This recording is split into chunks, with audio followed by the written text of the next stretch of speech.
현재 독일 당국의 조치가 한국의 네티즌들에게 큰 저항감을 주고 있어 논란이 되고 있습니다. 또한 그러한 과정 가운데 미국이 재평가되면서 한국 대중들에게 박수를 받고 있는 모습도 나옵니다. 많은 이들이 독일에 실망했다는 이유는 무엇이며 미국이 어떤 이유로 인정받는지도 살펴보겠습니다. 우선 독일 수도 베를린 당국이 도심에 세워진 소녀상에 대해 철거 명령을 내린 것입니다. 독일이 한국보다는 일본의 손을 들어줬다는 것인데 이것이 한국인들에게 적지 않게 논란이 된 이유가 있습니다. 독일은 이러한 일에 누구보다 공정하지 않냐는 것인데요. 우선 베를린 미테구는 지난 7일 소녀상 설치를 주관한 한국 관련 시민단체인 코리아 협의회에 오는 14일까지 소녀상을 철거하라는 내용의 공문을 보냈습니다. 미테구는 자진 철거를 하지 않을 경우 강제 집행을 하고 이에 대한 비용을 코리아 협회에 청구하겠다고 했습니다. 미테구는 철거의 이유에 대해 사전에 알리지 않은 비문을 설치해 독일과 일본 간의 관계가 긴장이 조성됐다고 설명했습니다. 그들은 동상 설치를 동조했으나 비문상에서 한국 측 입장이 일본을 향하고 있다는 취지의 설명을 곁들였습니다. 사전에 논의된 사항 이외의 것을 포함했다는 이유입니다. 그러면서 미테구가 한국과 일본 사이의 갈등을 일으키고 일본에 반대하는 인상을 준다면서 일방적인 공공장소의 도구화를 거부한다고 강조했습니다. 비문 내용은 전형적으로 많은 이들이 아는 내용인데 이를 독일 당국에서 문제 삼은 것으로 보입니다. 하지만 많은 이들은 독일 메르켈 총리가 일본에 방문 시 아베 총리의 역사인식에 직격탄을 날린 장면을 기억할 텐데요. 2015년 메르켈 총리는 그것도 일본에 방문한 자리에서 상대방 국가의 총리의 역사인식을 지적했습니다. 독일의 과거사에 대한 반성의 태도 등을 말하면서 과거사를 부정하는 아베 총리의 일침을 날린 것입니다. 이 장면은 많은 한국의 언론의 보도가 그대로 나갔고 한국은 일본 당국이 독일을 본받아야 한다고 하는 순간에 이러한 독일 당국의 조치가 나왔기 때문에 적지 않게 실망하면서 그 구체적 이유가 뭔지 묻고 있습니다. 그런데 독일에서 이러한 조치를 내린 것은 처음이 아니고 과거에도 관련한 작업을 진행했다가 거부당한 적이 있습니다. 작년에는 독일 전시관에 10cm도 안 되는 조형물 형태로 전시되었다가 일본 측의 거센 항의로 철거되었고 2016년에는 수원시와 자매결연을 맺은 프라이부르크시에서 관련 작업을 진행했다가 오히려 일본의 마츠야마시의 거센 항의를 받고 작업이 무마됐습니다. 일본 마츠야마시도 프라이부르크시와 자매결연을 맺은 바 있습니다. 이번에 독일 베를린시는 도쿄와 자매결연을 맺었기에 또 그러한 압박이 들어왔을 것이라는 추측도 있습니다. 이렇게 독일 당국은 한국보다는 일본의 손을 들어주면서 관련 사안을 일본의 유리한 쪽으로 끌고 간다는 인상인데요. 애초에 허락을 안하고 협상을 해주지 말던가 해야 하는데 한국에는 오케이 한 다음에 일본 항의로 무마되는 식입니다. 이와 관련해서 독일 관련 소식통들은 원래 일본은 과거로부터 독일과 다양한 형태의 협약을 맺어왔다고 전하고 있습니다. 한국은 파독 광부 등 독일과 인연이 있다고는 하지만 일본에 비해 협력의 역사나 규모가 적다는 이유도 곁들었습니다. 특히 독일과 일본은 2차 대전 때에도 미국과 연합군을 상대한 동맹국이었으며 그 이후에도 일본은 독일에 많은 투자를 했습니다. 지금도 독일의 뒤셀도르프 거리에는 봄이 되면 일본의 벚꽃이 피어 길거리를 장식하고 있는 게 사실이며 대부분 아시아 관련된 뉴스는 일본의 NHK 등의 네트워크를 통해서 사용해 일본의 눈을 통해 아시아를 조명합니다. 그러다 보니 한국과 그런 협의가 되더라도 일본의 거센 항의가 있을 때에는 일본말을 들을 수밖에 없지 않냐는 것입니다. 또한 독일을 보면 실리주의적 외교 정책을 펼치기 때문에 굳이 다른 나라와 불협화음을 만들지 않는 방향이라며 자국의 이득을 많이 챙겨줬던 일본에 너그러운 편이고 독일 국민들도 일본에 대한 인식이 괜찮다는 것입니다. 최근 독일은 러시아에 가스를 수입하면서 트럼프 대통령과 메르켈 총리 사이가 틀어지는 일이 일어나고 있는데 이 역시 자국의 득이 되는 외교 실리주의 때문이라며 미국말도 잘 안 통하는 독일이라는 의견도 있습니다. 하물며 다양한 자본을 투자해온 일본의 요구를 하면 쉽게 뿌리칠 수 없는 게 현실이라는 것이죠. 일본 자민당 고위급 간부는 일본은 독일과 같은 G7 멤버라면서 긴밀한 소통을 오래 해왔다고 말하며 한국이 독일을 짝사랑하고 있지만 무의미하다라고 일부 언론을 통해서 관련 입장을 내비친 바 있습니다. 그렇다면 한국 정부가 나서야 되는 게 아닌가 하면서 정부가 독일 정부와 담판을 져야 한다는 말도 나옵니다. 그러나 일각에서는 이 일은 한국의 민간에서 추진한 일로 한국 정부는 개입하지 않는 것을 원칙으로 정했다는 것이죠. 하지만 일본 정부도 개입이 된 상황이 확인됐습니다. 이에 대한 보도가 나가자 가토 가스노부 일본 장관은 지난달 29일 지극히 유감스러운 일이라며 철거를 위해 노력할 것이라고 말했습니다. 이어 일본의 모테기 도시미스 외무상이 지난 1일 하이코 마스 독일 외무장관에 통화해서 한국 조형물 철거를 요청했습니다. 이와 같이 일본 주요 장관 2명과 일본 대사관까지 독일을 전방위로 압박하고 있는데 한국도 그래야 하지 않냐는 의견도 다방면에서 제기되고 있는 상황입니다. 그런데 여기서 미국이 다시 한번 재조명되고 있습니다. 독일은 애초에 비문을 세우지 말아야 한다는 세부 사항 없이 석연치 않은 이유로 한국에 철거 명령을 내리기도 하고, 담당자들이 우왕좌왕하면서 결국에는 일본 당국의 말에 끌려다니는 모습을 연출하고야 말았는데요. 미국에서는 비슷한 상황에서 미국 당국이 직접 나서서 대신 막아준 장면이 많이 있었기 때문입니다. 2018년 샌프란시스코에 똑같은 일이 일어났으며 역시 자매결연 시 오사카는 샌프란을 압박했습니다. 당시 일본의 격렬한 반대로 인해서 해당 사안이 무마되나 하는 관측도 나오고 했습니다만, 샌프란시스코의 시장인 에드윈 리는 조형물 설치를 승인했고 자매결연을 끊겠다는 오사카시의 압박을 가볍게 무시하며 지켜내는 모습을 보인 것입니다.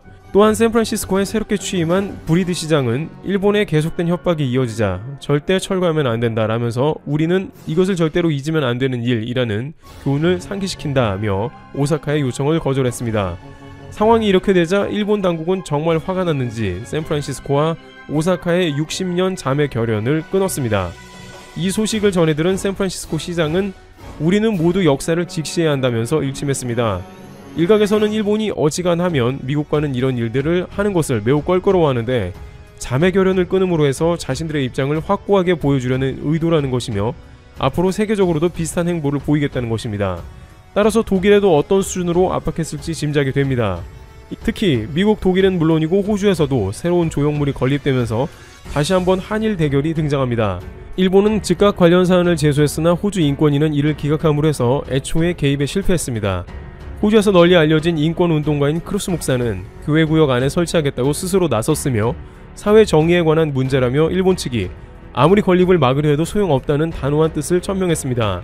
크루스 목사는 나는 일본을 좋아해서 가고 싶은데 일본 총영사관이 일본에 못 오게 될 수도 있다고 경고했다며 한국 관련된 일이 자신을 압박했지만 이것은 한국에만의 문제가 아니라 모두의 문제라고도 말하기도 했습니다. 그는 일본 측의 시도는 결국 실패할 것이라고 목소리를 높였습니다. 일본이 이렇게 극렬하게 반대하며 나오는 이유는 이미 한국과는 끝난 문제라고 여기기 때문이라는데요. 2015년 한국 정부와 관련 협상을 100억으로 재단을 마련하기로 했고 다시는 문제 제기를 하지 않기로 했는데 2017년 문재인 정부에 들어서 국민 정서가 허락하지 않는다는 이유로 사실상 협상을 파기했다는 것이죠. 그러면서 한국은 약속을 지키지 않는 국가이며 불가역 협상도 뒤집는 못 믿을 국가라고 하는 것입니다. 그러나 한국에서는 관련 협상이 국민적 합의는 물론 국회의 비준 동의도 없는 사안이라는 여론이 압도적이고 특히 일본 당국의 태도는 전혀 반성하는 기색이 없기 때문에 협상은 파기되는 게 맞다는 것입니다. 이와 같이 이 문제는 한일 간의 좀처럼 해결될 실마리가 전혀 보이지 않는 가운데 국제 무대로 번져나가게 되니 일본은 보이는 대로 급하게 진화하려는 기색이 역력하며 그 가운데 자칫 국가 간 외교 문제로 비화되기도 합니다. 미국에서도 그러한 모습을 일본 당국이 보였기 때문에 그 외의 나라에서는 저항이 훨씬 심할 것입니다. 그러나 다른 한편에서는 동시다발적으로 전 세계로 이러한 일이 번져나간다면 적지 않은 문제가 될 것이라 우려합니다. 제3국에서 한일 간의 문제가 지나치게 커지게 되면 국가 간의 일종의 골칫거리가 되지 않냐는 것입니다. 일본은 이미 끝난 문제라고 하며 한국은 진정한 사과가 없다는 이 문제가 어떻게 전개될지 귀추가 주목되고 있습니다. 또한 의외로 독일과 미국의 대처가 달라서 국내에서도 기존의 많은 평가가 달라질 수 있다는 관측도 나옵니다. 트래블튜브 여기서 마치겠습니다. 감사합니다. 한국 방위산업은 글로벌 기준으로 어느 정도 수준일까요? 사실 한국은 국방 예산 자체로만 보면 52조 8천억 원 규모로 세계 10위권 내에 이름을 올립니다. 하지만 방위산업체의 무기 개발 등에 쓰이는 방위력 개선비는 약 17조 원가량입니다. 국방 예산에 비하면 큰 비중은 아니죠. 그렇다고 성장 동력이 부족한 것은 아닙니다. 자주포, 장갑차, 전차 등 지상군 무기의 수준은 세계적인 경쟁력을 지니고 있기 때문입니다. 게다가 사실상 최강국인 미국이나 영국, 독일 등의 무기보다 가격 경쟁력이 높습니다. 전 세계의 많은 나라들이 한국산 무기를 찾는 이유도 여기에 있죠. 올 한 해도 많은 성과가 예정되어 있는데요. 그 전에 잠깐 흥미진진한 한국 방산 이야기를 짚고 가겠습니다. 현재 한국 방위산업의 중심은 한화그룹입니다. 그런데 원래는 한화가 아닌 삼성이 메인이었습니다. 한화가 한국의 최대 방위산업체로 도약한 결정적인 계기는 2014년 11월 삼성그룹으로부터 4개의 계열사를 인수하면서부터입니다. 삼성테크윈, 삼성토탈, 삼성탈레스, 삼성종합화학 등이죠. 삼성그룹은 반도체에 집중하기 위해 방위산업 부분 전체를 하나그룹에 매각한 것입니다. 결국 이 선택은 모두에게 좋은 전략이었던 것으로 평가받고 있죠. 국내 방위산업 기업들은 저마다 영역을 명확히 하고 있습니다. 우선 각사별로 분산되어 운영 중이던 항공 분야는 한국우주항공 카이로 통합되었습니다. 탱크는 현대 로템에서 제조합니다. 자주포는 하나그룹의 지상무기 분야 계열사 한화디펜스가, 제트 엔진 분야는 한화에어로스페이스가 담당하죠. 이외에도 인공지능, 빅데이터, 블록체인, 클라우드 등 미래 전쟁의 핵심 기반을 담당하는 한화시스템도 있습니다. 하나그룹의 대표적인 생산 품목은 한국을 대표하는 무기 K9 자주포입니다. 이외에도 K10 탄약 운반 장갑차와 레드백 보병 전투 장갑차가 있죠. 자, 그런데 한화가 호주에서 좋은 소식을 전해왔습니다. K9 자주포와 레드백 보병 장갑차의 수출 가능성을 크게 높인 것입니다. 현재 레드백은 호주 육군의 미래형 궤도 장갑차 획득 사업에서 독일 업체와 함께 최종 후보에 오른 상태입니다. 경쟁 상대는 독일 라인메탈 디펜스의 링스입니다. 호주 미래형 궤도 장갑차 도입 사업은 역대급 규모를 자랑합니다. 무려 400여 대의 장갑차를 구매하는 지상 장비 분야 세계 최대 규모의 사업입니다. 예산이 총 12조 원에 이르고 이중 장비 획득에만 5조 원 이상이 편성되었습니다. 업계 전문가들은 한화 디펜스의 승리 가능성을 훨씬 높게 보고 있습니다. 이유는 크게 두 가지입니다. 첫 번째 이유는 K9 자주포 사업과의 연결성입니다. 호주는 이미 차기 자주포 사업에도 한화 디펜스를 단독 우선 협상 대상자로 선정했습니다. 총 수출 예상액은 1조 원 규모입니다. 한화는 호주군의 K9 자주포 30문과 K10 탄약 운반 장갑차 15대, 기타 지원 장비 등을 제공하게 됩니다. 현재 한화 디펜스의 K9 자주포는 국제시장에서 경쟁자가 거의 없습니다. 북유럽의 노르웨이, 핀란드, 폴란드, 에스토니아에서도 한국의 K9 자주포를 자국의 주력 자주포로 채택했습니다. K9 자주포가 큰 인기를 끄는 이유는 압도적인 성능과 놀라운 가격입니다. 호주가 장갑차 사업에 한화 디펜스를 선택할 가능성이 높은 두 번째 이유는 자국 경제에 이바지할 수 있기 때문입니다. 한화 디펜스는 호주 현지에 생산 공장을 건설하기로 했습니다. 네, 현지 생산이죠. 따라서 호주의 지역 경제에 큰 도움이 됩니다. 반면 경쟁사인 독일 라인메탈은 유럽에서 생산합니다. 이에 호주 현지 여론이 움직이고 있습니다. 호주 언론들에 따르면 호주 질롱 지역에 한화 디펜스가 2024년까지 현지 생산 시설을 건설한다는 소식이 널리 알려졌다고 합니다. 지역 경제 활성화를 기대하는 긍정적 여론이 크게 일어나고 있습니다. 질롱은 호주 빅토리아주에서 가장 큰 도시입니다. 한화 디펜스 역시 이번 경쟁에 대해 조금씩 목소리를 내고 있습니다. 레드백은 지난 40년간 쌓아온 한화 디펜스의 기술력과 노하우가 집약된 동급 최강의 미래형 보병 전투 장갑차이다. 현지 시험 평가에서 압도적인 기술과 성능을 입증해 K방산의 우수성을 입증하고 호주 사업 최종 경쟁에서 승전보를 전해올 것으로 확신한다. 그런데 호주가 엄청난 국가 재정을 무기에 지출하며 국방력 증강의 속도를 내는 이유가 무엇일까요? 바로 중국 때문입니다. 중국이 태평양과 남진해로 노골적인 확장 정책을 펼치자 호주는 큰 위협을 느끼고 있습니다.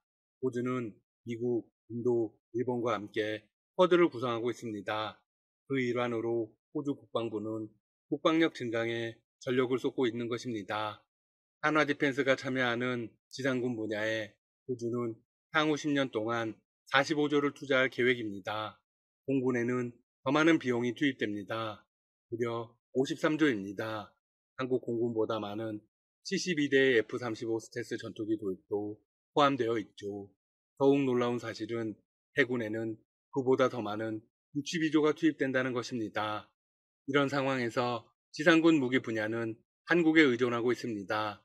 한국의 방위 산업이 얼마나 높은 수준에 올라왔는지 알 수 있는 대목입니다. 한편 한국 기업들의 활약은 여기서 끝이 아닙니다. 국방부의 방산업계는 제2위 무기 수입국인 인도와 무려 10조 원 이상의 사업을 추진하고 있습니다. 3조 원 규모의 대공유도 무기와 7조 원 규모의 잠수함 수출을 진행하는 것입니다.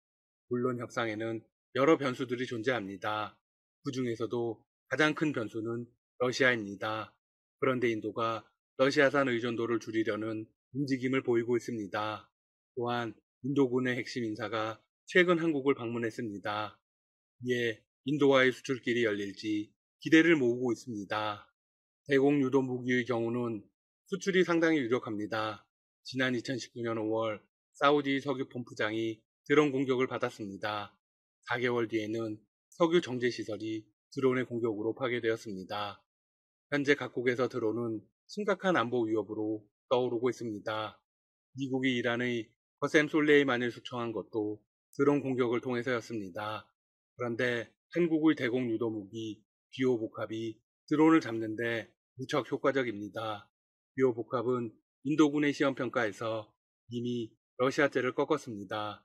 3조 원 규모의 단거리 대공 유도 무기 도입 사업에 단수 후보로 올라 있죠. 앞으로 잠수함 사업만 성공시키면 됩니다. 인도를 잡게 되면 동남아 시장에서 더욱 점유율을 높일 수 있습니다. 한국이 또 눈독을 들이고 있는 시장이 있습니다. 어딜까요? 바로 터키입니다. 터키 방위산업 기반은 규모와 역량 면에서 광범위합니다. 터키는 국내 구매 및 개발을 우선시하지만 자국의 능력을 개선하기 위해 해외 업체와 제휴한 국내 개발을 꾸준히 진행하고 있습니다.